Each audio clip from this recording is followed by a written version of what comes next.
hundreds of Ukrainian Armed Forces soldiers raised the white flag in Velyka Novosilka. Belousov's strategy terrifies the garrison. Hello dear friends, and welcome to the Ruslan Belov channel. Before we begin, I would sincerely like to ask you to subscribe to the channel. By subscribing, you help its growth. Thank you to everyone who has subscribed. Let's take a look at what is happening on the front lines today. Throughout the night and this morning, German drones and ballistic missiles were actively in operation. A large number of strikes were carried out in Zaporizhzhia, particularly targeting industrial areas involved in the production, or, at a minimum, the repair of military equipment for subsequent deployment on the front lines. Additionally, several videos from the Zaporizhzhia direction have been received.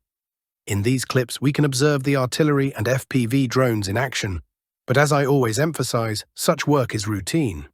Yesterday, we spoke about Velyka Novosilka, which has now been divided into two parts. Based on the available information, the garrison in this settlement is completely encircled. The area is split by a river, with Novi Komar under the control of Russian units, while Vremivka and Neskuchne are also under Russian control. Therefore, the Ukrainian armed forces stationed here have been offered an ultimatum by the Russian command: surrender or face total annihilation.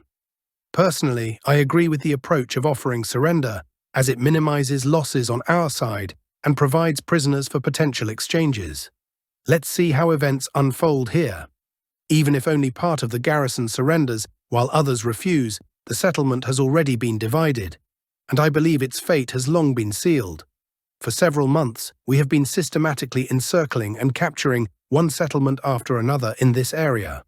The Ukrainians had their chance when they attempted to push Russian forces out of Novi Komar, but now the garrison is doomed. I believe that the situation in Velyka Novosilka will be fully resolved in the near future. I would also like to address certain armchair experts who ask why Russia cannot simply crush Ukraine, as was done in the Great Patriotic War. Let me remind you that different strategies and equipment were used during that time. There were no drones, no advanced aviation as we have today.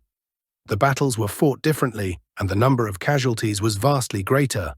Despite this, many people still ask such questions without knowing the historical context. Secondly, I'd like to clarify the situation regarding the map. For those watching our videos for the first time, the map is created using two sources: Russian or pro-Russian sources and Ukrainian or pro-Ukrainian sources. These sources are then compared, and updates are made to the map. If we were to rely solely on Russian sources, they would have us believe that Russian troops are already at Kiev and have surrounded it. Conversely, Ukrainian sources would claim they are on the outskirts of Moscow, about to storm the city. Thus, information is collected from both sides to remain neutral. Before any updates are made to the map, the information is fully verified using data from both Ukrainian and Russian sources.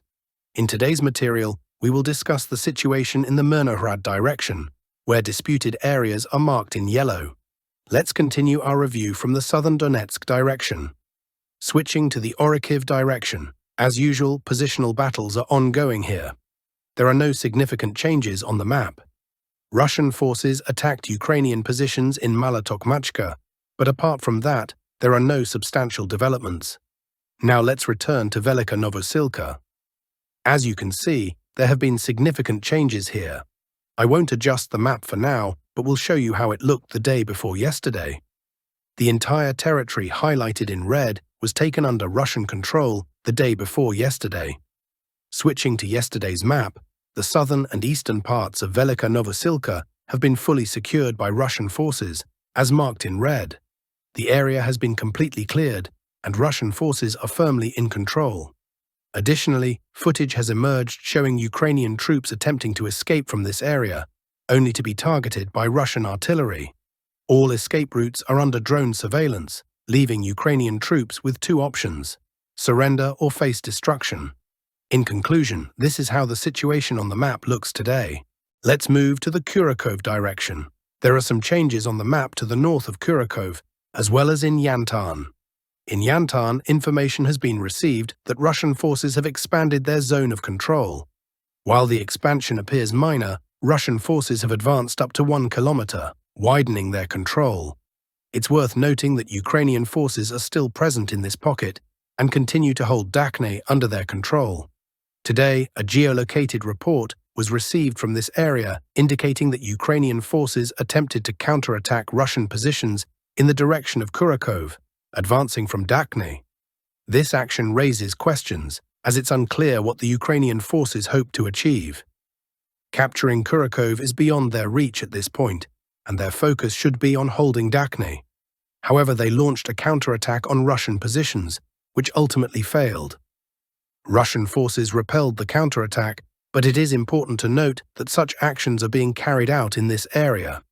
Additionally, reports indicate that Russian forces continue to attack Ulyakli, advancing toward this settlement. Attacks are being carried out from the south, and mortar units are actively targeting Ulyakli. Now let's move further up the map. As we mentioned earlier, Russian forces are clearing pockets between Petropavlivka and Shevchenko. Today, it was reported that one such pocket has been fully cleared, except for this fortified area. It's possible that there are no Ukrainian troops left here, but the area has not yet been formally cleared. This indicates that Russian forces are steadily eliminating pockets and aligning the front line closer to the supply road toward Andriivka. Further north, between Yaznev and Slavyanka, Yaznev is located here and Slavyanka here. It was previously reported that Russian forces had taken control of this pocket and aligned the front line.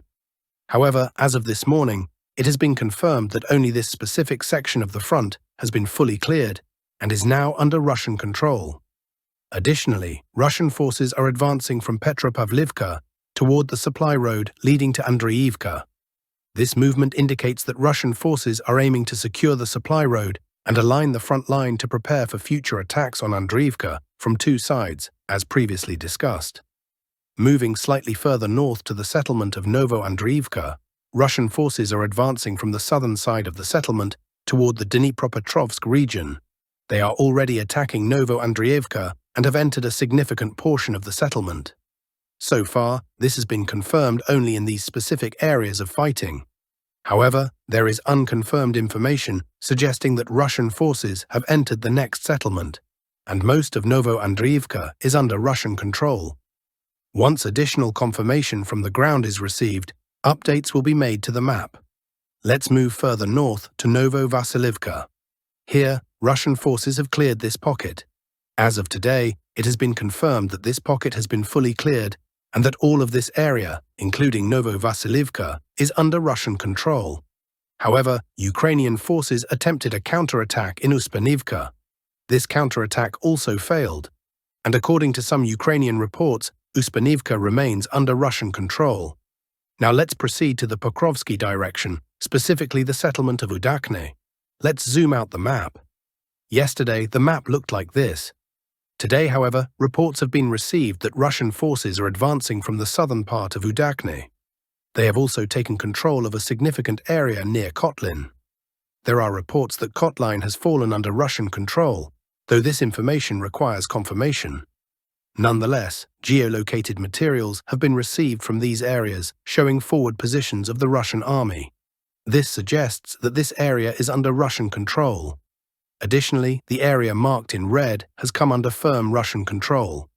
Attacks are already being carried out on the industrial zone, which might be the southern Donbass mine, though this cannot be confirmed due to a lack of information about the industrial zone. Further south, the settlement of Zelenaya, located to the south of Pokrovskoye, has been completely cleared. Today, the latest geolocated materials from this area were received. Previously, this settlement's status was unclear, but now it has been confirmed with visual evidence that it is fully under Russian control. Now, let's move to the Myrnohrad direction. As previously mentioned, the map is created using information from two sources, Russian and Ukrainian. Here, the area marked in red has come under Russian control. This area had been contested by Ukrainian forces. Ukrainian sources report that this intersection is under their control and that they are attacking in the direction of Vozdvizhenka. However, there is no confirmation from either the Ukrainian or Russian side at this time. Let's move to Baranivka. According to Russian reports, Baranivka has come under Russian control, and Russian forces have already secured positions on the outskirts of Zelenoye Pole and are advancing toward this settlement. However, there has been no geolocated confirmation from Baranivka, so the map currently reflects control only over this section, as it has been verified. Once geodata or video materials confirming Russian control of Baranivka are received, updates will be made to the map. Now let's move to Toretsk, where there have been some changes today. I'll also remind you that yesterday the map looked like this. Russian forces had entered the Toretskaya mine area. Today the map looks as follows. Russian forces are now positioned in these locations. Geolocated material has been received from these points, which allows us to mark this entire area as being under the control of the Russian army. This morning, information was received that Russian forces have taken control of the spoil tip of the Toretskaya mine. However, this information also requires confirmation. As soon as such confirmation is received, updates will be made, both for this area and others. For now, we can only wait for geolocated materials to apply the changes,